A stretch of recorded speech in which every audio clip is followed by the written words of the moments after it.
Hello, and thank you for joining the podcast Emergency Minute.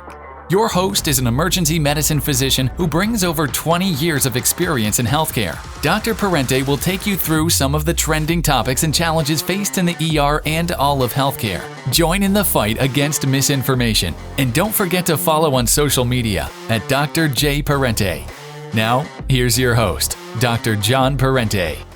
Hello, everyone. Welcome back to Emergency Minute. This is your host, Dr. John Parente, bringing you episode 3, where we're going to discuss what is a fever. I want to thank everyone who joined in last week to talk about the transfer crisis, the boarding crisis happening in your hospitals right now. That was actually kind of a fun show to do. And in fact, yesterday, ACEP, American College of Emergency Physicians publication, put out on their front page an article discussing this very topic of boarding and the transfer crisis in the emergency room. So it's kind of cool to see that on the front page of their publication. So kudos to them. If you haven't checked out the podcast, take a listen and see what you think. As many of you know, I'm new to this podcast world. This episode is sponsored by nobody because evidently I'm not cool enough. So if you like what you're hearing and you want to continue helping me with this fight against misinformation and connecting the real world with the medical world, because I still think there's a huge disconnect, please remember to share this podcast on social media, and you can pretty much follow me on just about any social media platform at Dr. J. Parente. So appreciate you. Much love. All right. So today's topic we're going to talk about is what is a fever? So there's obviously a lot of misconception out there about what a fever is. So the short version is a fever is a temperature of 100.4 or higher. And if you're not an obnoxious American and you're like the rest of the world, it's 38 degrees Celsius or higher. So that's the short version. 99 is not a fever. 100.0 is not a fever. Still something you may need to be concerned about, but 100.4 or higher is fever. Now, what is a fever? Well, a fever is simply a regulation system by the body where the hypothalamus sets what's called a set point. So the set point is set here.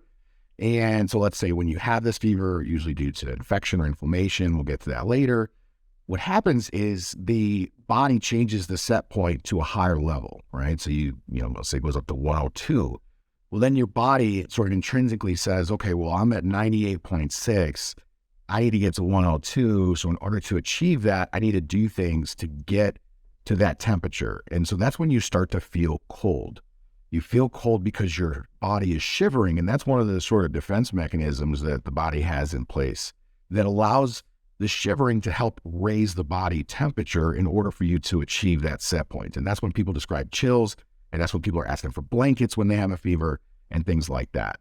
So that's the cold side. Now, what happens when you get to that new threshold, that new set point, or it goes higher? Well, that's when you start to hear, the terminology breaking a fever. So what does that mean? Well, you've either hit that set point or surpassed it. And now the body says, we need to get lower. So we're going to do things that were built into the body to lower that temperature. And what that looks like is when you're sweating and you're like taking your sweatshirt off and, you're really kind of hot, and that's the body's way of cooling itself to get down to, a lower level. So that's sort of physiologically what, that fever is. Now, what causes fever, for the most part, and again, this podcast is not meant to be like geared towards like medical students and physicians, although I'm happy to have them as listeners too. But for the most part, this is either due to infection or inflammation. I mean, there are some other causes out there, but just for the sake of this podcast, we'll stick with that.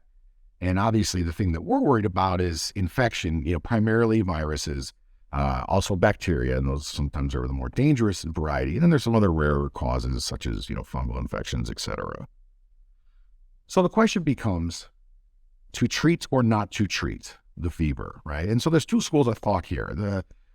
Both sides kind of make sense. So the one side is, okay, I feel like garbage. I'm going to go ahead and take some medicine so that I don't feel like garbage. That makes sense. But also, what happens when you have fever? Well, your heart rate elevates, respiratory rate elevates. You are more prone to getting dehydration. You're not eating as much because you feel like trash. You're not drinking as much. Then that's when you start to get dehydrated. You kind of can see how this would spiral. So there is some validity to saying, hey, I'm going to take this medicine so I can feel better.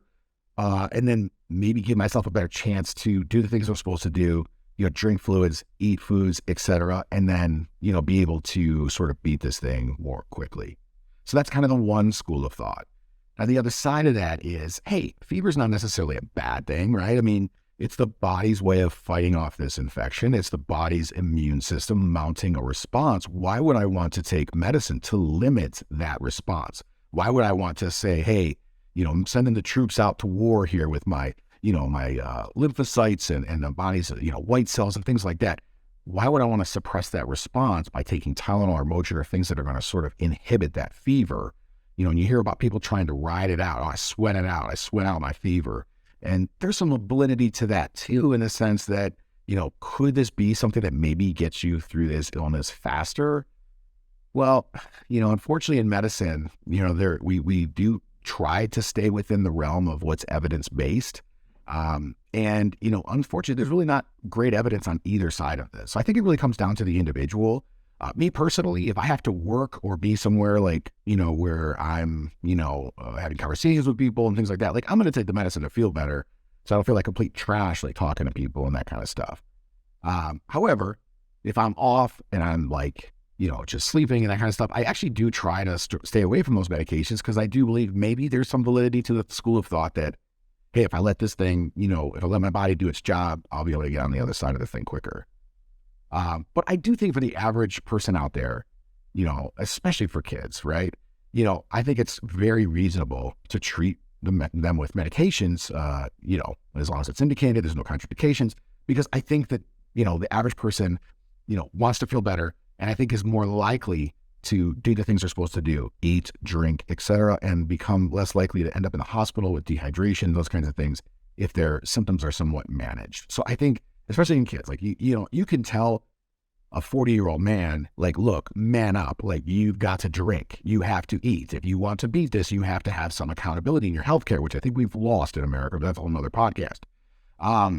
But that's awfully hard to say to a 6-month-old, right? Like, I think we can all agree on that. So I think that's where, the difference comes in with treatment. All right. So when do you go see medical attention? Well, medical attention, and here's my disclaimer, look, if you feel like you're needing to go see a doctor, by all means, go ahead. I recommend you call your primary care physician. But as we've talked about before, the, primary care system, or healthcare system in general in this country is already broken. And that's why I think the emergency department serves as America's safety net. We're happy to see you in the ER, honestly, even if it's just some reassurance, because these things can be deadly. We've heard sepsis and things like that. And so we want to make sure we're not missing that as well. But, we do look at some red flags. So, like, what are some red flags for fevers? Well, first and foremost, if you're immunocompromised, you're on chemotherapy, things like that, like that's kind of a no-brainer. Like, at that point, you have to seek out medical attention. Some of the other red flags should be if you have fever that's prolonged. So we've typically defined this as greater than 5 days, but the sort of, asterisk by this is that, COVID and flu lasts like 7, 10, 14 days. So that kind of goes out the window a little bit. Like, if you have a known diagnosis of COVID, like, you're going to have a fever for like 10 or 14 days, unless you're just super lucky or, whatever. So, I think that you still have to be cognizant of that. And I still, like I said, welcome you to come to the emergency room. But for the most part, with these flu and COVID patients, we really don't do much. As long as they're oxygenating well and that kind of stuff, treat their symptoms, there's really not a whole heck of a lot for us to do. But sometimes the patient does need that reassurance. I think that's okay as well. I think it's important that people need to remember that the average person gets sick about 3 times per year.